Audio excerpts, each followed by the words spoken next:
marilah kita berdoa sebelum belajar. Dalam nama Bapa dan Putra dan Roh Kudus. Amin. Allah Bapa yang baik, kami bersyukur atas pilihan nama Bapa dan Putra dan Roh Kudus. Amin. Terima kasih Isnaya telah membawa kita dalam berdoa pada pertemuan tadi. Silakan dulu. Ibu absen dulu ya. Siapa yang dah hadir pada hari ini? Semua, Bu. Oke, silakan ambil HP dan ngisi absen kalian dengan link yang sudah Ibu kirim di grup agama ya. Jadi silakan untuk mengisi absennya. Oke, sudah semua mengisi? Sudah. Oke, anak-anakku, pada pertemuan pertama ini kita akan mempelajari tentang aku pribadi yang unik. Tentang apa?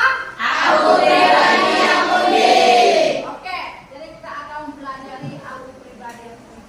Sebelum Ibu menjelaskan tentang apa itu aku pribadi yang unik, ada beberapa pertanyaan yang perlu kalian jawab. Pertanyaan yang pertama, apa yang dimaksud dengan manusia yang unik? Ada yang bisa menjawab? Baik, Delvi, silakan. Terima kasih atas kesempatan yang diberikan kepada saya akan menjawab. Karena memiliki sifat-sifat yang berbeda-beda, baik secara fisik maupun non-fisik, sehingga tidak ada manusia yang sama persis. Oke, berikan aplaus untuk dengan manusia yang unik karena setiap manusia itu berbeda dari segi fisik maupun bahasa. Oke, pertanyaan yang kedua. Pertanyaan kedua bisa kalian lihat di layar. Apa perbedaan manusia dengan makhluk ciptaan Tuhan lainnya? Oke, silakan sampai jawab. Baik, sekali. Terima kasih atas kesempatan yang diberikan. Saya akan menjawab. Manusia merupakan makhluk ciptaan Allah yang paling sempurna dibandingkan makhluk ciptaan Allah yang lainnya. Perbedaan yang Allah, sedangkan makhluk Allah yang lain tidak diberikan akal. Oke, berikan aplaus untuk Oke, jadi itu merupakan perbedaan manusia dengan makhluk Tuhan lainnya. Jadi saja perbedaannya kan, manusia diberikan akal budi, kehendak bebas dan hati nurani. Proses pembelajaran pada pagi hari ini tentang aku pribadi yang unik. Adapun tujuan pembelajarannya yang harus kita capai pada pertemuan ini ya. Jadi ada yang tujuan pembelajaran itu adalah peserta didik dapat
tapi dia memiliki kelebihan yang tidak bisa kita buat seperti dia. Contohnya kita memiliki fisik semuanya sempurna, tetapi apa yang bisa kita berikan untuk diri kita sendiri maupun sesama? Kalian silakan bentuk kelompok. Kelompok 1, kelompok 2, kelompok 3, dan kelompok 4. Oke, kita akan membagikan lembar kerja beserta diri ya. Kalian bisa mengerjakan pertanyaan-pertanyaan yang sudah ada dalam lembaran kerja kalian ya. Setelah itu kita akan presentasi. Oke, Ibu memberikan waktu 10 menit untuk mengerjakannya. Silakan.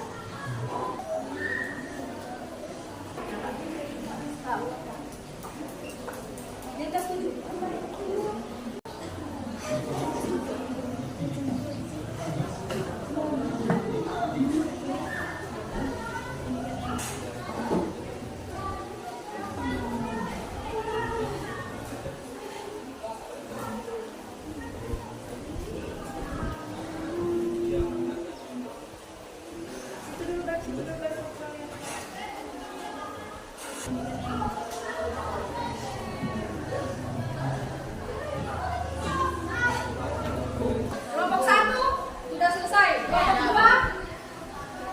Kelompok 3 kelompok 4 oke, semuanya sudah selesai.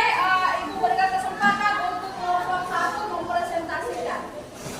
Atas kesempatan yang diberikan kepada saya, sekarang saya akan mempresentasikan hasil kerja kelompok kami. Yang pertama, apa pesan utama yang ingin disampaikan Nick Fujikit dalam video ini? Menerima diri sendiri. Nick menekankan pentingnya menerima dan mencintai diri sendiri, terlepas dari keterbatasan fisik yang dimiliki. Ia percaya bahwa setiap orang memiliki keunikan dan potensi yang dapat dikembangkan. Yang kedua, mengubah keterbatasan menjadi kekuatan. Ia mengajak orang untuk melihat keterbatasan sebagai kesempatan untuk tumbuh dan berkembang.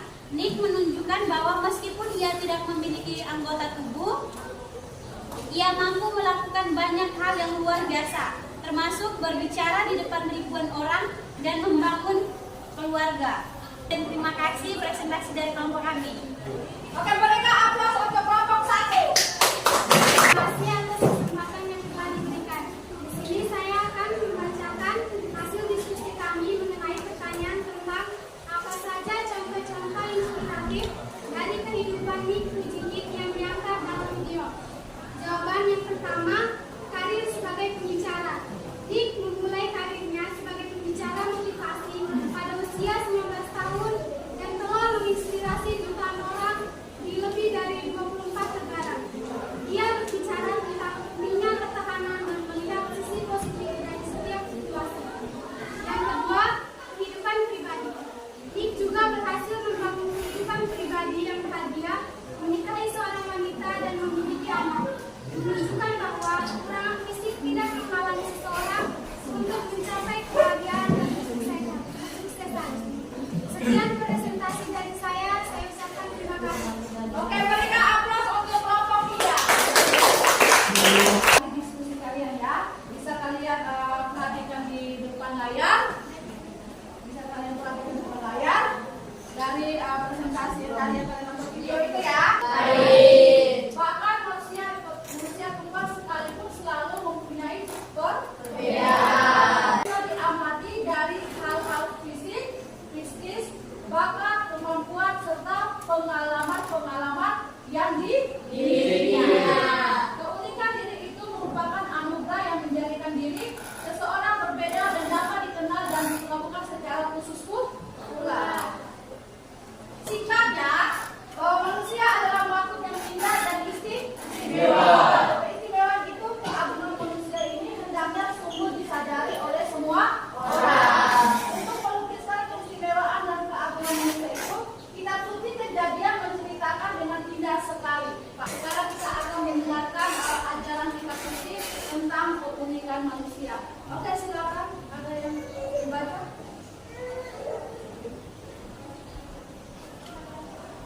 Bacaan dari kitab Kejadian. Allah menciptakan langit dan bumi serta isinya. Berfirmanlah Allah, Baiklah kita menjadikan manusia menurut gambar dan rupa kita, supaya mereka berkuasa atas ikan-ikan di laut, dan burung-burung di udara, dan atas ternak, dan atas seluruh bumi, dan atas segala binatang melata yang merayap di bumi. Setelah kalian membacakan kitab suci tadi, kalian sudah menggantikan kata manusia itu dengan kata nama kita kan? Nama kita kan? Kata manusia dan kata mereka itu diganti dengan namamu atau nama saya, nama siapa? Ini nama begini diminta namamu. Contohnya Isna ya, Isna itu ya. Nanti kalian sudah terus. Kira-kira pesan apa yang disampaikan dalam kitab Kejadian tentang keunikan manusia pada umumnya dan keunikan dirimu sendiri? Ada yang bisa menjawab? Ada yang bisa menjawab? Oke, silakan. Manusia diciptakan secara unik oleh Tuhan dan tidak ada yang sama. Yang kedua, manusia diciptakan menurut gambar dan rupa Allah. Manusia diberi tanggung jawab untuk memerintah atas ciptaan Allah. Yang terakhir, manusia memiliki keserupaan moral dengan Allah. Oke, baik, tepuk tangan kemudian. Jadi, jawaban Sergio sama Melati itu benar ya. Semua setuju? Setuju. Jadi, dalam ajaran kitab suci mengajarkan kita itu tentang keunikan yang pertama, kita itu istimewa karena diciptakan oleh menurut gambar dan rupa Allah. Kita berbeda dengan makhluk lain. Kita diberi kuasa ya untuk menguasai semua ciptaan Tuhan. Makanya kita itu adalah istimewa. Makhluknya itu berbeda dengan orang lain sekalipun kembang ya. Jadi dengan perbedaan itu kita saling melengkapi. Baik, setelah mendengarkan sabda Tuhan yang teman kalian membaca tadi, kalian sudah menjawab beberapa pertanyaan tentang ajaran kitab suci tentang keunikan. Ada beberapa kesimpulan ya, ada beberapa kesimpulan yang ingin disampaikan. Yang pertama adalah waktu menciptakan manusia, Allah merencanakan dan menciptakan menurut gambar dan rupa Tuhannya dan menurut citarannya. Bisa kalian lihat tadi dalam kitab Kejadian bab 1 ayat 26 ya, jelas ya di situ katakan ya, waktu menciptakan manusia Allah seolah-olah perlu bekerja secara khusus. Tuhan Allah membentuk manusia dari debu dan tanah, menghembuskan nafas hidup dalam hidupnya. Bisa kalian lihat di kitab Kejadian bab 2 ayat 7. Bisa kalian lihat banyak sambil baca. Yang ketiga adalah apa? Semua baca sama-sama. Segala sesuatu termasuk taman Firdaus diserahkan oleh Allah untuk manusia. Bukankah manusia itu istimewa? Tuhan memperlakukan manusia secara khusus. Manusia sudah dipikirkan dan direncanakan oleh Allah sejak awalnya. Kehadiran manusia di muka bumi sudah direncanakan dan diatur secara teliti dan memalukan. Manusia sungguh diperlakukan sebagai orang, sebagai pribadi, seperti Tuhan sendiri.